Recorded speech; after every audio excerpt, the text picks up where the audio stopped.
नमस्कार। आज हम सूक्ष्म व्यायाम की श्रृंखला को आगे बढ़ाते हुए आगे के सूक्ष्म अभ्यास को सीखेंगे। आज के अभ्यासों में हम हाथ के लिए क्रियाएं कर रहे हैं, जिसमें कंधे के जोड़ के लिए, कोहनी के जोड़ के लिए, कलाई के जोड़ के लिए, उंगलियों के जोड़ के लिए और हथेली के पीछे के भाग, पूरे हाथ के लिए ये अभ्यास है। हमने पहले के 12 अभ्यास पिछली वीडियो में सीखे थे। आज हम आगे के अभ्यासों को सीखेंगे। तो क्रिया नंबर 13 से हम शुरू करेंगे इन अभ्यासों। तो आइए देखते हैं कैसे करने हैं ये क्रियाएं। दोनों पैरों में गैप बनाकर खड़े होंगे अगर बैलेंस को नहीं बना पाते हैं, और अगर आप बैलेंस को अच्छे से बना पाते हैं तो दोनों पैरों को मिलाकर खड़े होंगे। दोनों हाथों को अपनी जंघाओं के साथ सटाकर रखिए। क्रिया नंबर 13 है, दोनों हाथों की मुट्ठी बनाइए, कोहनी तक के भाग को अपने शरीर के साथ सटाकर रखिए और दोनों मुट्ठियों को आमने सामने कर लीजिए। अब हमने दोनों हाथों को तेजी के साथ आगे की तरफ लेकर जाना है और फिर पीछे की तरफ लाना है। जब हम आगे की तरफ जाएंगे तो हमने फोर्सफुली आगे की तरफ जाना है, और पीछे जाएंगे तो हमने अपने हाथ को यहीं पर कोहनी को अपने शरीर के साथ सटा लेना है। ध्यान ये रखना है, जब हम आगे जाएं फोर्सफुली जाएंगे, लेकिन पीछे जाते हुए हमने फोर्स नहीं लगाना है। हमने अपने हाथ को यहीं पर रोक लेना है। देखिए कैसे करेंगे। शुरुआत में नॉर्मल श्वास प्रश्वास के साथ करें, और अगर आप अभ्यासी हैं तो इसको श्वास प्रश्वास की गति के साथ कर सकते हैं। आइए देखते हैं।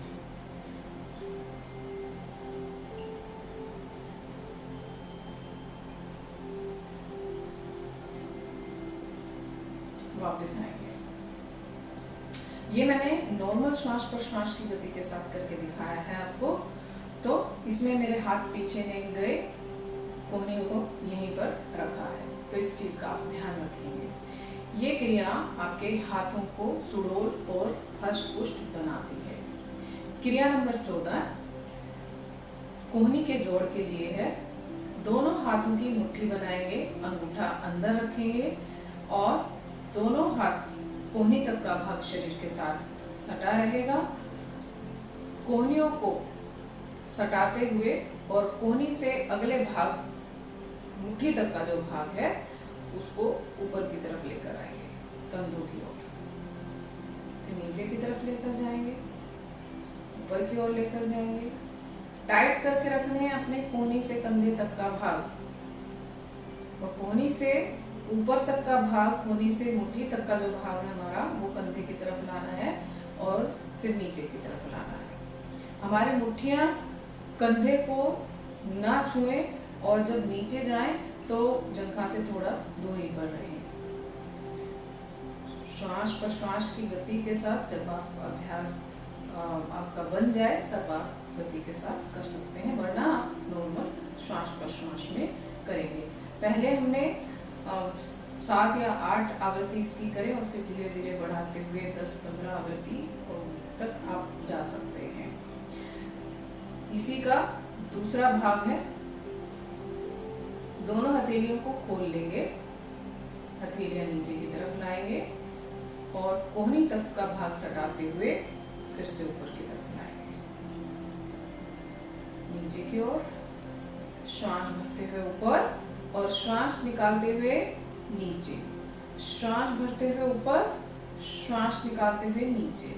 Inhale exhale, inhale exhale. धीरे से वापस आएंगे। ये क्रिया आपकी बाइसेप मसल को स्ट्रेंथन करती है। क्रिया नंबर 15, दोनों हाथों को सटाकर रखेंगे अपनी जंघाओं के साथ और अपने दाएं हाथ को ऊपर की तरफ उठाएं।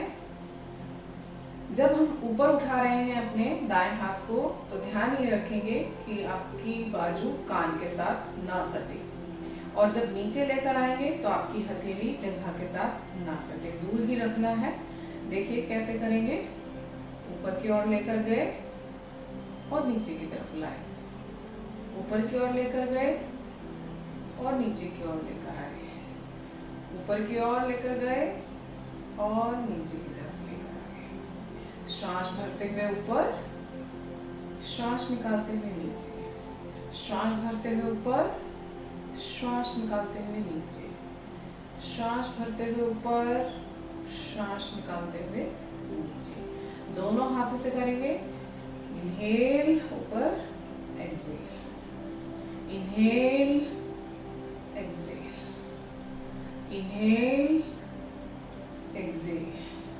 धीरे से वापस आए। इस क्रिया के 3 भाग थे जो तीनों हमने किए। इस क्रिया से हमारे ट्राइसेप्स मसल को स्ट्रेंथ मिलती है।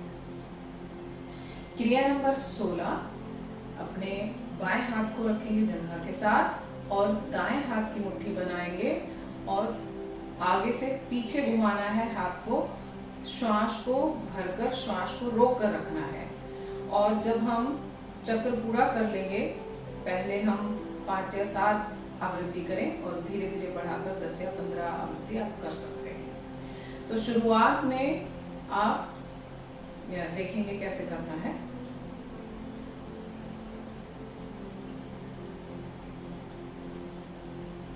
हाथ को यहाँ पर लाएंगे, कमर के साथ कोहनी को सटाएंगे और श्वास को निकालते हुए तेजी के साथ आगे की तरफ हाथ लेकर जाना है। पीछे से आगे की तरफ,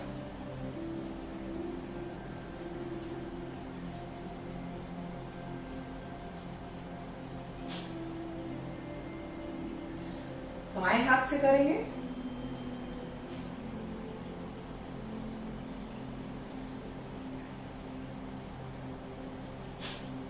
उल्टी ओर से,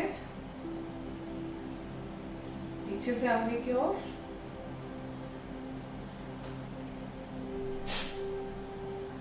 दोनों हाथ से करना है। अगर हाई बीपी या रेस्पिरेटरी से रिलेटेड कोई भी दिक्कत है तो श्वास को नहीं रोकेंगे, नॉर्मल श्वास पर श्वास में ये क्रिया करेंगे। दोनों हाथों की मुट्ठी बनाएं, इनहेल, फॉरवर्ड टू बैकवर्ड जाए,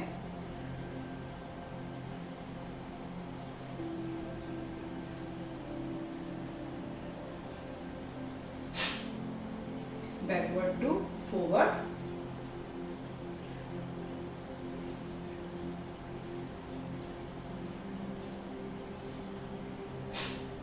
धीरे से वापस आए। इस क्रिया के 6 पार्ट थे जो 6 हमने किए।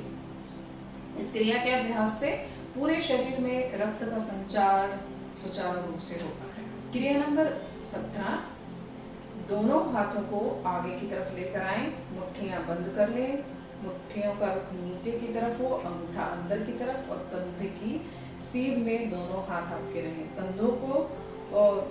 कंधों की सीध में दोनों हाथ रहेंगे और हाथों को बिल्कुल टाइट करके रखेंगे।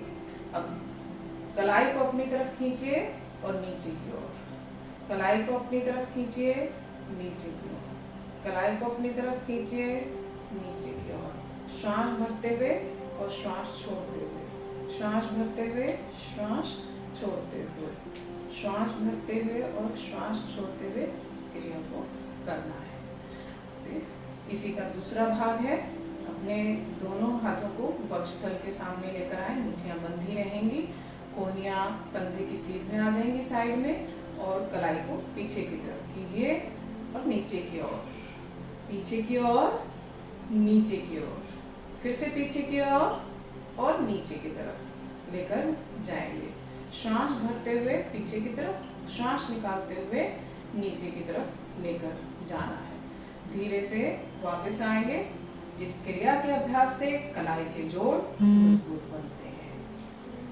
क्रिया नंबर 18, दोनों हाथों को आगे की तरफ लेकर आए और हथेली, उंगलियां मिलाते हुए हथेली को, अपनी कलाई को आगे की तरफ प्रेस करेंगे। मानो हम किसी चीज को धक्का दे रहे हैं, इस तरीके से हम अपनी हथेलियों से प्रेशर लगाएंगे और उंगलियों को पीछे की तरफ, अपनी तरफ खींचेंगे।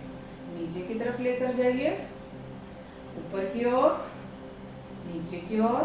हाथ बिल्कुल टाइट रखने हैं, कोहनी से ऐसे ढीले ना हो, सीधे रखेंगे। ऊपर की ओर, नीचे की ओर। ऊपर की ओर, नीचे की ओर, ऊपर नीचे। श्वास भरते हुए ऊपर, श्वास निकालते हुए नीचे। Inhale exhale, inhale exhale, inhale Excel.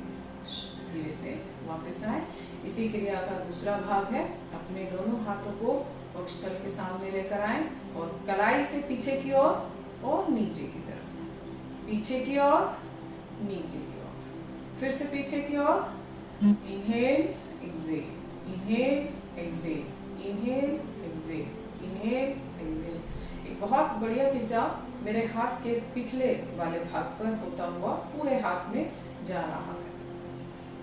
आप क्या करेंगे तो अनुभव कर पाएंगे इसका। क्रिया नंबर 19, दोनों हाथों को आगे की तरफ लेकर आए और उंगलियों को खोल लेंगे।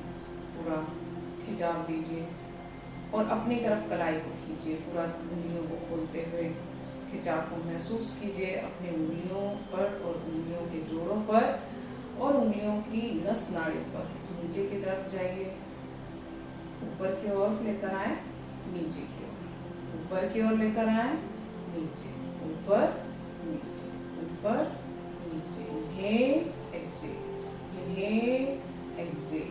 धीरे से वापस आएंगे। इसी क्रिया का दूसरा भाग है, दोनों हाथों को वक्षस्थल के सामने लेकर आए, उंगलियों को खोल कर रखें और पीछे की तरफ अपनी कलाई को लेकर जाइए, नीचे की ओर, पीछे की ओर, नीचे की ओर, पीछे की ओर, नीचे। Inhale exhale, inhale exhale, inhale exhale. धीरे से वापस आएंगे। अब क्रिया नंबर 20, दोनों हाथों को सामने लेकर आए, कंधों की सीध में लेकर आए, हाथ को बिल्कुल खींच कर रखेंगे आगे की ओर और अपनी उंगलियों को ढीला कर देंगे बिल्कुल।